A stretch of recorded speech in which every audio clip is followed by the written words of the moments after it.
So, as you can see, the beard is gone. Wasn't much of a beard anyways to begin with. Now, I'm out here again today because I have been testing the iFlight DC3. I bought the iFlight DC5 as a bind and fly, and I really liked it. But I quickly realized that I was very interested in seeing what the 3-inch frames had to offer, since it's been 3 years since I flew them. And I have to say, wow, they are good. So I'm gonna interject some videos while I'm talking here, because I have a lot of stuff to cover.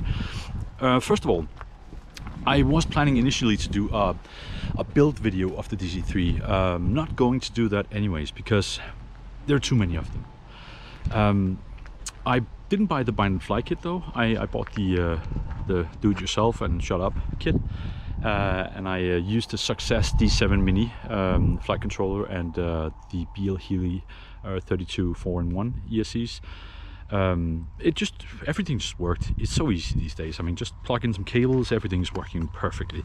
I moved the Air Unit from my DC5 onto the DC3, and I'm planning to maybe get a CADX Vista Air Unit for it. But what I really want to talk to you guys about is actually two other things. I mean, I'm going to talk about my experience as well, but when I was hunting for the DC3 frame, I was originally hunting for it as a DC3 bind and fly version. Now, I couldn't find it in stock anywhere, which was annoying, but you know, it's Corona times, everybody's buying these things. Until by accident, and I do mean complete accident, I stumbled across a shop in England called busflyers.co.uk. Now, this is not going to be one of those, it's not going to be a promotion of them, but I want to mention them to you guys, because what I found interesting is that in all the time I've done this, I never came across the name once, and they actually have a really great shop. They had everything in stock, and it seemed too good to be true, right? So I gave them a call, and what happened? A guy picks up the phone, a guy by the name of Harvey, and it was just the best customer experience I've had in probably many years, actually.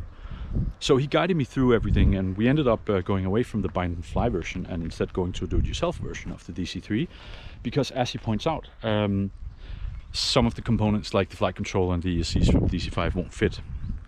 So I figured, you know, let me try and do it. If the DC5 or the DC3 breaks, I kind of want to know how to make them anyways. But during this, I also asked him how come I hadn't heard of them before, because I found it a little bit strange. And the guy goes, well, we're a good place to shop, and we do give great customer service, but we're not very good at social media. And I find that very interesting in this day and age, that a shop that does everything right, basically, but maybe sucks at social media or whatever, just can pop off the radar like that. So I mentioned a little bit about my channel, and he said to me, well, not in the same context, but he said, could you do me a favor? If I send you some 450 milliamp batteries for your DC3 build, would you test them and tell me what you think? Because they're not that popular, and I'd like to know why. I'd like to know if they're simply too small for DC3. So, in a sense, you could say that he paid me, because I did get 3 batteries from him.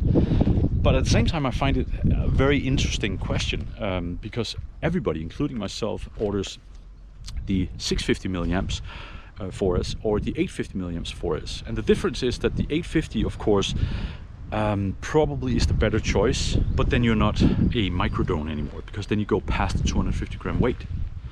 The 650 milliamps is the highest battery you can go while staying under the 250 gram rule, which is what I want to do. The 450, well, where do they fit in? Because 450 is kind of like cutting an 850 battery in half. That's a lot less firing time and a lot less punch out power. At the same time though, they also weigh less and they cost less. So what I've done today is I've done some flights with the 450s. I flew them all the way down to 3.8 volts. So pretty low, but they could definitely go lower. And then I just parked the quad, you know. And my thought after firing these is that I don't notice that it's 450 milliamps. It feels to me the same length as a normal flight would be. Now granted, I'm not the best pilot in the world, but from an experience standpoint, it doesn't feel longer. I'm sure that once I get my 650s, which is going to arrive next week, and if I maybe try an 850, it's going to feel way longer. But I find the question interesting, because the quad was very nimble. I mean, as you can see, it's very windy out here today.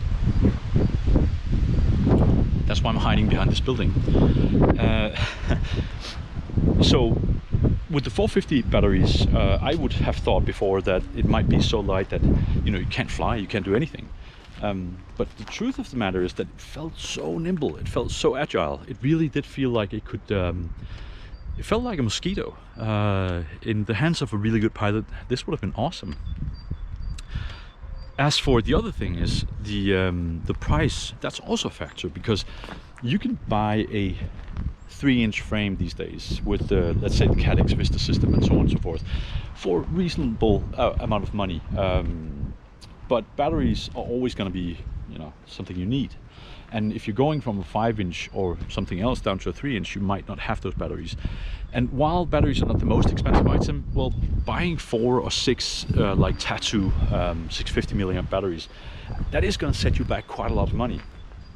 So I'm kind of wondering, maybe the 450s have a niche spot where they allow for much more agile flying.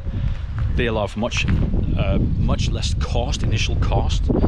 And then there is the last thing, that with these batteries on, and you know, a CADX Vista system, for instance, you do have a lot of grams to spare. I actually think you have so many grams to spare that you might be able to take a GoPro 6, rip it apart, take off the back screen and put it on there and be below 250 grams.